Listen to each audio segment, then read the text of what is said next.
गोवा आए 4 दिन हो चुके हैं, बीचेस घूमने से मन ऊब चुका है और आज हम जहां जाने वाले हैं वह है गोवा की राजधानी पणजी, जिसको हम पंजिम के नाम से भी जानते हैं।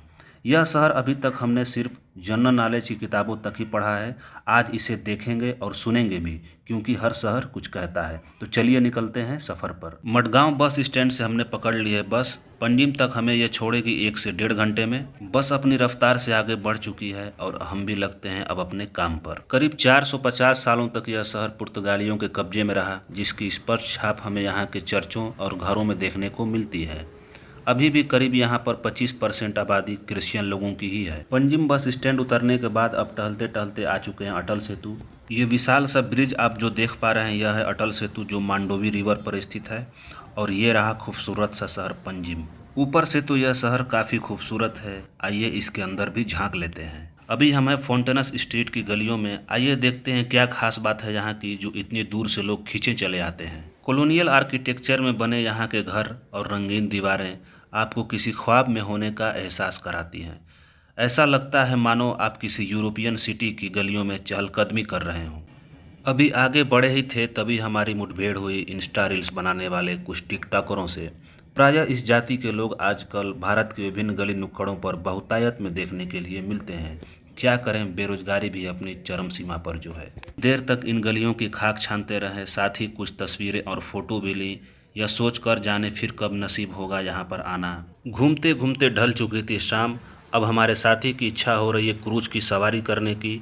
और मैंने भी कहीं सुन रखा था कि अगर आपको गोवा के रात की रंगीनियों का मज़ा लेना है तो आपको एक बार क्रूज की सवारी ज़रूर करनी चाहिए। यही सोच करके ले लिया है 500 का टिकट और आ चुके हैं क्रूज पर, जिसका नाम है बिग डैडी, यानी कि बड़ा बाप। लाउड म्यूजिक और शोर शराबों से होते हुए अब हम आ चुके हैं क्रूज के ऊपरी हिस्से में, जहां पर भी हमें ठीक ठाक भीड़ देखने को मिली।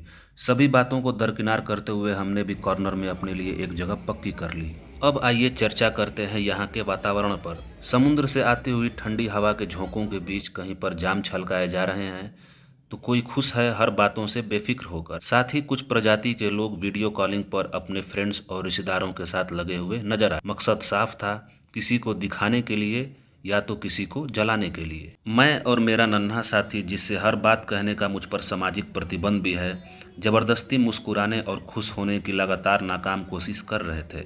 वक्त गुजरने के साथ मुझे इस बात का भी एहसास हो चुका था कि आप जब भी क्रूज पर आएँ तो अपने साथ 2-4 लौंडे लफाड़ों के साथ ही आएँ, अन्यथा अकेले यहाँ पर आना आत्महत्या करने जैसा ही है। तभी उसने पास आकर हौले से कहा कि बड़ी जोरों की भूख लगी है, आइए कुछ खाते हैं। यही सोचकर हम पास वाले स्टॉल पर गए, जहाँ पर धड़ल्ले से 10 रुपये की कुल्फ़ी सीधे 60 रुपये में और 10 रुपये का फ्राइड पोटैटो सीधे 80 रुपये में बेचा जा रहा था। भारत में जिन लोगों को भी यह लगता है कि महंगाई अपनी चरम सीमा पर है, उन्हें एक बार क्रूज का सफ़र जरूर करना चाहिए। उस वक्त ऐसा फील हुआ मानो हम किसी एक ऐसे वीरान टापू पर फंसे हैं जहाँ की हर एक चीज़ अपनी औकात से बाहर है।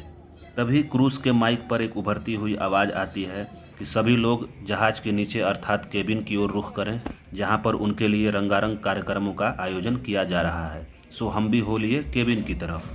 जब नीचे पहुंचा तो देखा अरिजीत सिंह के डिस्को वाले गानों पर नर मादाओं के जोड़े आपस में थिरक रहे थे, जिन्हें देखकर हमारी तरह कुछ सिंगल लौंडे यह सब बकवास है आदि कहकर बाहर भागते भी नजर आए। और वैसे भी यह सब हमारे गांव में होने वाले चौकी तोड़ नाच के आगे चीनी कम पानी ही है।